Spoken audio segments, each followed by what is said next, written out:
Welcome to the Journal podcast from the Chartered Insurance Institute, a place for thought-provoking discussion from around the world of insurance and beyond.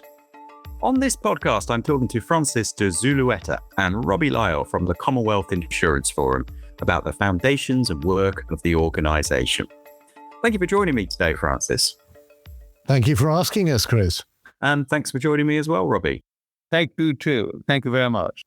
So, Francis, can you tell me a little bit about the Commonwealth Insurance Forum? Why was it founded and what's its purpose, please?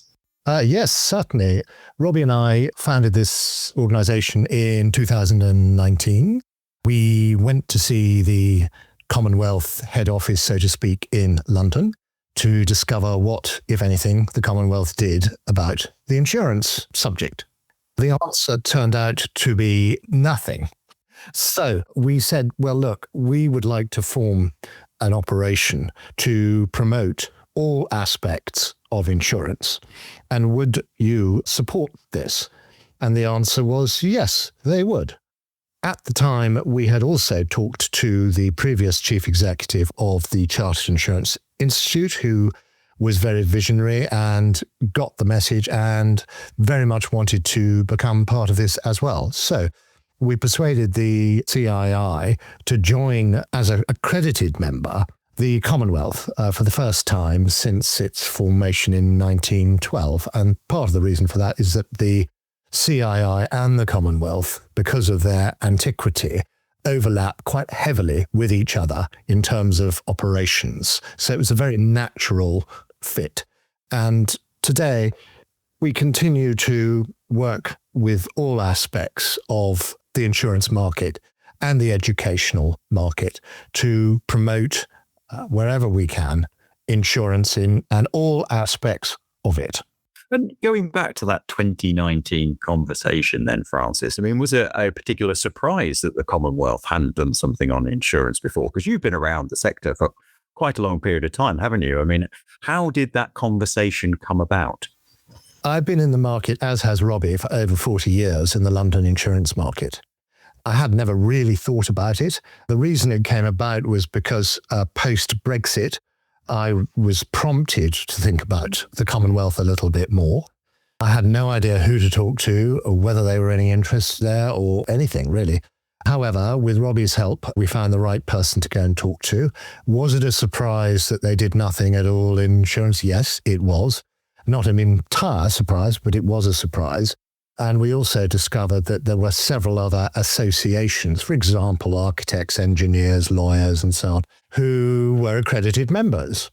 So we thought, well, why on earth isn't the same thing for the insurance market, one of the biggest in the world, anchored in Lloyd's of London, founded in 1689, writing a vast amount of global insurance business with more expertise in one place probably than anywhere else in the world.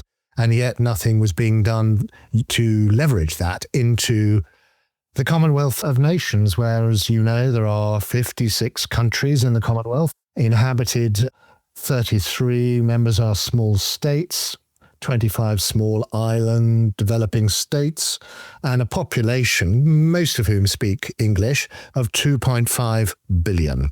So it seemed a bit nuts, really, not to push that button. And that is exactly what we're trying to do. It's an absolutely massive market, isn't it? And Robbie, can you tell me a little bit about how you got involved with the forum? I mean, as Francis was saying there, you've known each other for 40 years or so. I mean, who came knocking first? Was it you on Francis's door, or was it Francis on yours? I followed up in 1983 when I helped to found Berry Palmer and Lyle, a trade credit insurance broker. Francis was our errors and emissions broker. So I've known him since 1983 on a professional basis. Why am I involved? Well, actually, I've been involved alongside the Commonwealth since 1992, when I was asked to go to South Africa during the transitional government period to organize medium and long-term export credit insurance programs, because without that, nobody was likely to invest in future investments and trading out of South Africa if something went wrong. As it happened, it didn't go wrong, and the South African economy has done extremely well. I was then found myself very fascinated by the Commonwealth, and because there is so many, now there are 56 countries altogether, of which the majority are small states or small island development states. And in 2005, the World Bank very kindly asked me to organize a pilot program of parametric trigger insurances for small island states, such as the Caribbean or the Pacific. And so I presented that in April 2005. 2007, the Caribbean Catastrophe Risk Insurance Fund was founded, and then followed by the Africa Risk Capacity and the equivalent of the East Asian Disaster Risk Fund. Another is one which is starting in the Pacific. Obviously, I came to it originally because of export credit and investment insurance. And so I realized small states, if they were hit by hurricanes or volcanic explosions, the whole economy will be upset. And not only that, the government, which was running those countries at the time, would suddenly find they were upended themselves, so they need to have some protection. Interestingly enough, the CCRIF in the Caribbean now has membership of the overseas territories as well. So it shows the program must have been reasonably successful to begin with. Having done all that, I then realized there's a gap, and that is export credit insurance, because especially now where many small states are affected by tariff changes and indeed currency fluctuations, which are incredibly difficult for a small state to cope with, it struck me as an incredibly good idea to have a Commonwealth Export Credit Agency. We will come back to that in a moment, Robbie, because first of all, I want to explore some of the common challenges that have exhibited themselves to the Insurance Forum over the last few years. Now, one of the things that Francis was talking about there, and you've elaborated on, Robbie, was the fact that there are 56 common states, and a lot of these are small island states. So is it quite surprising? And what have you found in terms of the common challenges that are there? Because as somebody who's looking into this, I would say, well, I would expect the challenges to perhaps be more varied between the likes of the UK and Australia and some of those Caribbean countries that you talk about. So Francis, I mean, perhaps you can talk us through some of the common challenges that you've seen before we come back onto the Export Credit Agency work. Yes. Well, when we were drawing up a list, a sort of menu, if you like, of the scope of what we call CIF, which stands for the Commonwealth Insurance Forum, the list was as follows: sustainability, natural disaster risks, climate change risks, distribution strategies at all levels of risk, good governance, IT and innovation, youth engagement and training, connectivity with other professionals such as law, accounting, claims management, payment systems, and finally any other areas of insurance in all classes of asset or liability protection. Now, when we're looking at the vast, and this is one of our major problems, of course, is the size of the Commonwealth, and consequently the disparity of both geography and legal issues and risks. Quite obviously, they're going to be extremely different between, say, Canada and the Caribbean, African countries and Australia. Very different indeed. So I think every country has its different issues, its different financing issues. Is it infrastructure? Is it a developing nation? In which case infrastructure may be one of the bigger risks that needs some insurance. Is it a challenged country in terms of climate change? And of course, there will be many of those. And there's a recent example, which was in the Times last week, of the island of Tavula. I probably misspelt that anyway, where within 80 years, it will become uninhabitable because of rising sea levels. So we are going to see a huge rush sooner or later from many, many countries, including all low-lying countries such as, say, Bangladesh is another good example, where millions of people will be forcibly displaced by water. Now, whether that's an insurable risk is a moot point, but of course it all has, everything in life, including liability and assets, has consequences. So the consequential losses for things of that nature in terms of storm damage, flood damage, fire damage, and so on and so forth will be increasingly significant. And we see that right across the world. And is it the case that while there is this disparity in terms of geography and the potential risks that might occur in any of those particular locations, the Commonwealth Insurance Forum is about bringing expertise together and finding individuals who can work through those challenges in a very collaborative way to the best ends possible for each of those risks as they're identified? Yes. I mean, again, the size of the task is so enormous that this is one of our principal challenges, really, in terms of how to deal with that, in what way, and so on. And clearly, we would very much like to have more sponsorship in order to be able to do that a bit more effectively. Part of the problem we have with sponsors is, certainly insurance sponsors anyway, is, of course, that the bigger companies are broken down into regions. And since the Commonwealth is so large and covers the globe, there is no region per se. And consequently, budgets get a bit confused as to where it lands. And the result of that is it very often doesn't land anywhere. And consequently, we have a challenge there. Of course, sponsors can be non-insurance sponsors. And I'm pulling just one name out of the thin air here, being, I don't know, Coca-Cola for the sake of the name. But it could be Kellogg's, or it could be really anybody who's selling globally who might be interested, not necessarily in insurance, but certainly in accessing the Commonwealth and what we do. So there are significant challenges. We have, in order to begin to address that, or try to, identified 2 ambassadors, one in Kenya, who runs, or did until recently, the Africa Risk Capacity Group, and another in Singapore. So that gives us a foot in Africa and a foot in Asia. But obviously, we'd like a lot more feet on the ground. I think one of the main things we can provide to people is a point of reference. So if they have a query about pretty well anything to do with insurance, we could certainly try and help them in terms of connecting them either to a suitable Lloyd's broker, of which, by the way, there are 380. And Lloyd's brokers are the only people, as many listeners will know, who actually have access to Lloyd's. Not that Lloyd's is the only insurer in the world. Of course it isn't. However, it is a real bucket of expertise, particularly in difficult non-standard risks or catastrophe risks and so on and so forth. So our ability to connect, like an old-fashioned switchboard, is possibly one of our great attributes. We cannot, and we're not allowed to, by the way, arrange insurance. That is not our job. But we very much can point people in the right direction and make connections for them. For example, there are 4,054 what are known as cover holders in from Lloyd's alone. A cover holder is somebody who has been given the authority to underwrite on behalf of either a Lloyd's syndicate or someone else. The background to that is that the world is a big place and insurance companies can't have offices everywhere.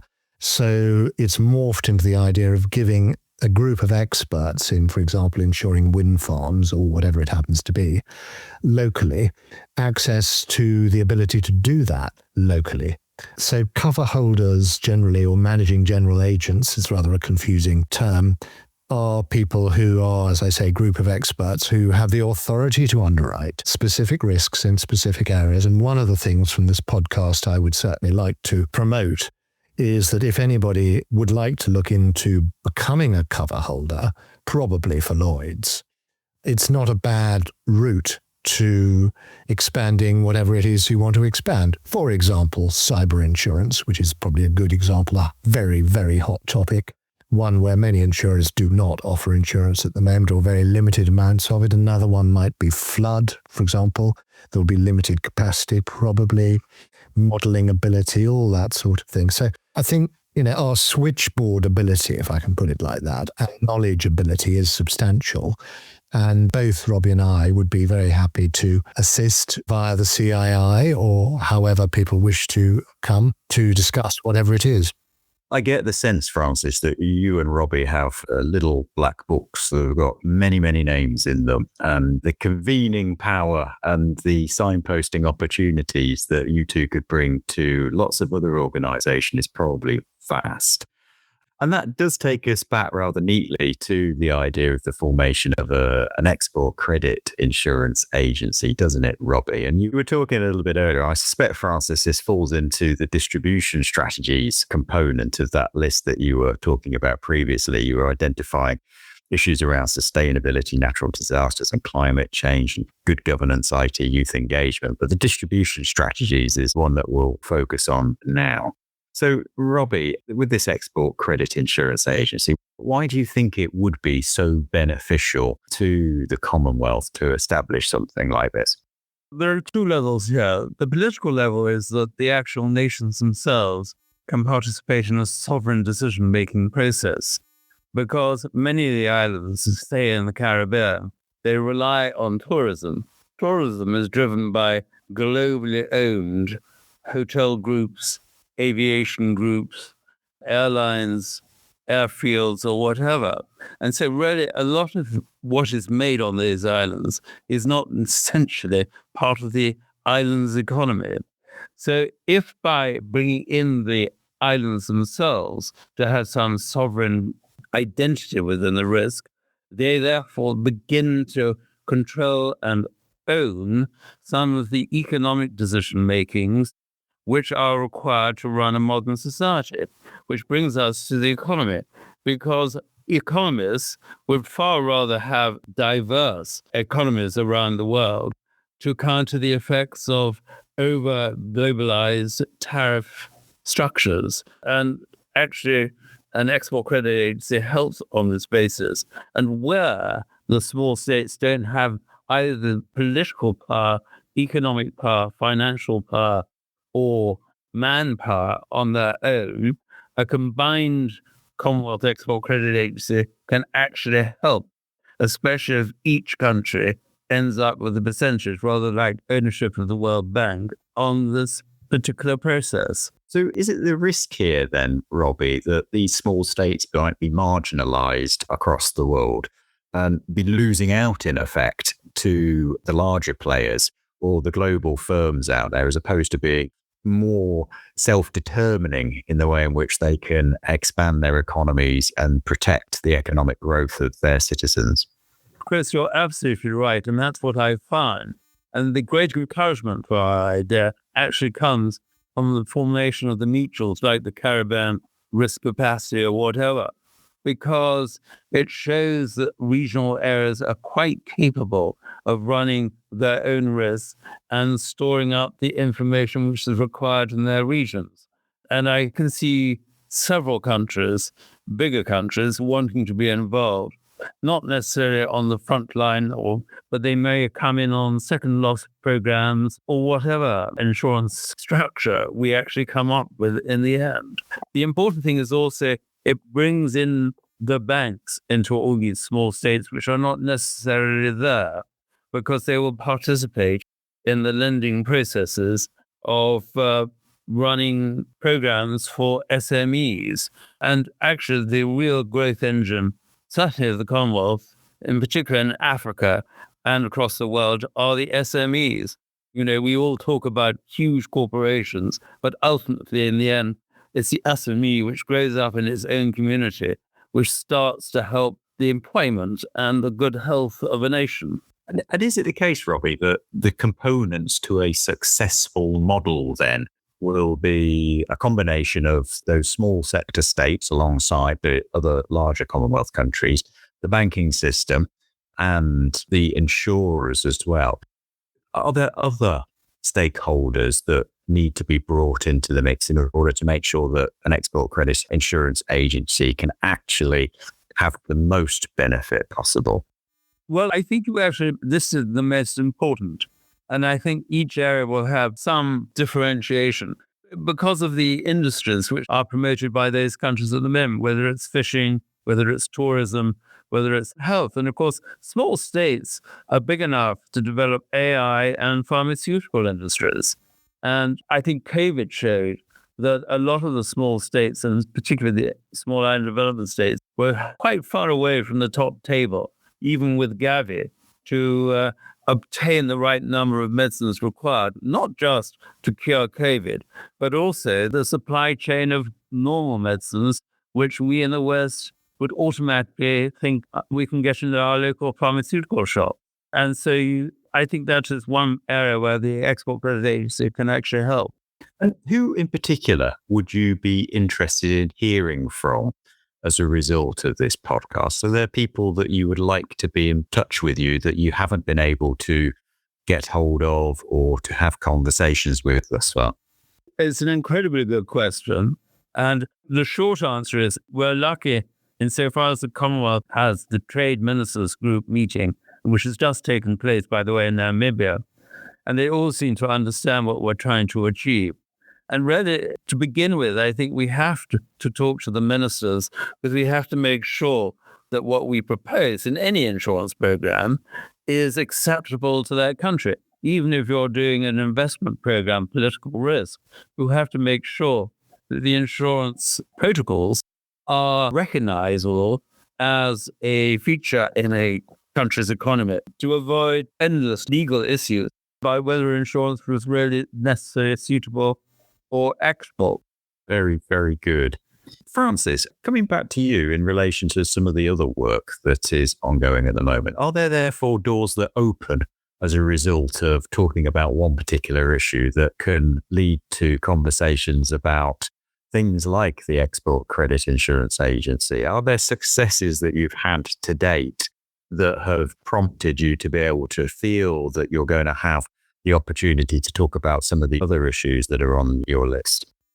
Yes, it is somewhat bifurcated and spotty, but there have been several good examples. I mean, I was asked by somebody the other day to help them with cyber insurance, for example, or the availability of it anyway, as far as anybody knows, and some property issues they were having. I was asked by somebody else who happens to be in, I think it was Mauritius, who had a hotel chain who needed some help there in terms of flood risk and several other things. And again, we were able to put them in touch with the right sort of people. We've plugged into, and this should be strongly mentioned in this podcast, we plugged into what is known as the Commonwealth Enterprise and Investment Council, otherwise known as the CWEIC. Now, you may ask, what is that? Well, the answer is it's the business end of the Commonwealth. The Commonwealth is mainly a political organisation, as we all know, and a trade organisation, and the CWEIC will organise business events around those core meetings every few years, which Robbie's already alluded to. The CWEIC, headed by Lord Marland, has been incredibly supportive in what we're doing, and we're enormously grateful to that. Luckily, Lord Marland has the background and vision in insurance to understand quite how important it can be and how widespread it can be applied virtually to anything, anywhere, anytime. Lloyd's itself, we've seen the chief executive in the past and very supportive as well. There's a new Africa syndicate that started writing African insurance business for the first time ever. The City of London is becoming increasingly focused not just on banking and the law, but also on insurance, and both the next Lord Mayor of the City of London and the one after that are both from an insurance background. And finally, of course, there's a Chartered Insurance Institute who are very kindly and usefully sponsoring this, because this is our communication tool of the day, without a doubt. And the more we can promote the Commonwealth and insurance through this, the better. Promote its existence, promote asking questions, promote asking for connections, and that is very good for all of us. Absolutely. And we're delighted to have members in 140 countries around the world. And I haven't been through the list of Commonwealth country members recently, but I suspect we tick a lot of boxes on that front as well. Francis, I also wanted to ask you about the sponsorship. You mentioned it earlier on. So talk me a little bit more about that. Who are you interested in hearing from in terms of sponsorship? What can they bring to the Commonwealth Insurance Forum? And how can they get in touch with you? Well, what they can bring, obviously, is money. That's the whole point. It's always a necessity, isn't it? So obviously we're interested in that. Why would somebody be interested in sponsoring it? Well, it depends who they are. As I mentioned earlier on, obviously it could be a non-insurance entity that's simply interested in getting the message out on whatever it happens to be throughout the CII membership and the Commonwealth generally. What would we bring to them? Fairly unique access to that membership base, which otherwise they wouldn't necessarily be able to get hold of. So I think those are the sponsorship challenges, if you like. As I mentioned earlier, the difficulty is the size and scope of the Commonwealth, which makes it quite hard as a proposition. It's not as if we're just focusing on Canada, for example, or something like that. It's the whole world.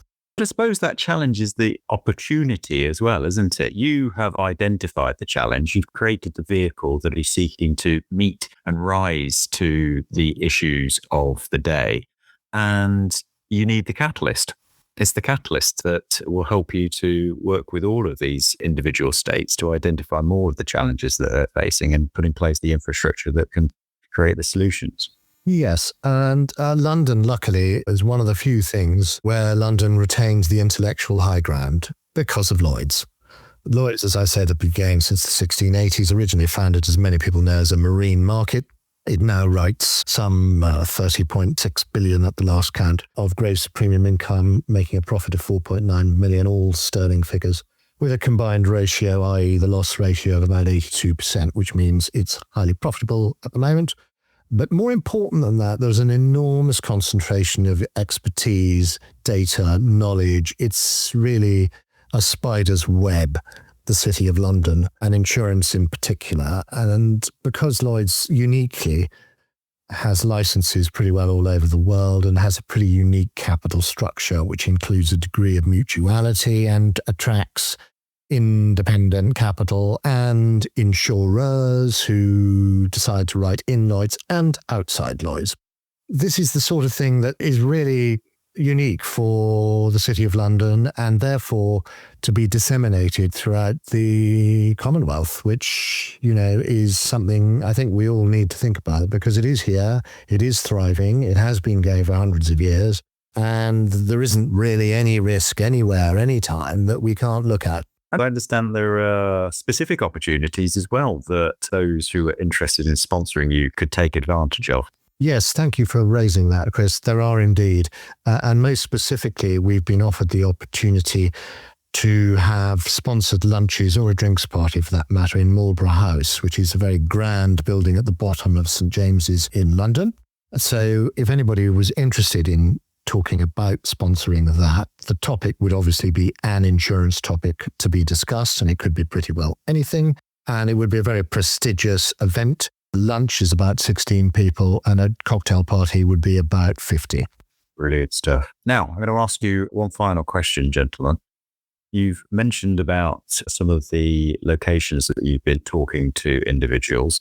I suspect you're out and about quite regularly. I suspect London is one of the principal locations that you are making connections and bringing people together. But where's next on your calendar for having the detailed and important conversations that you're having as part of the Insurance Forum? Where are you off to next, Francis? And I'll come to you, Robbie. Personally, I tend to stick to the city. And the reason for that is that it is so full of international connections. I don't really need to go anywhere else for that. And frankly, when we do go or could go somewhere far-flung to meet a few people there, you rather think, well, actually, I could have met 20 people in the city. So, it's not really a question for me anyway. Robbie will have a slightly different take on this, I know. But it's not necessarily for me any more beneficial or for the CIF or for the CII to go all over the place. One could, but I think, frankly, just concentrating on the expertise, because that's really what we're talking about, and the knowledge, it's in London. Very good. What about you, Robbie? Well, actually, in many ways, I agree with Francis. I don't dispute it. But funnily enough, tomorrow I'm talking to somebody who's the trade envoy for the New Zealand Prime Minister.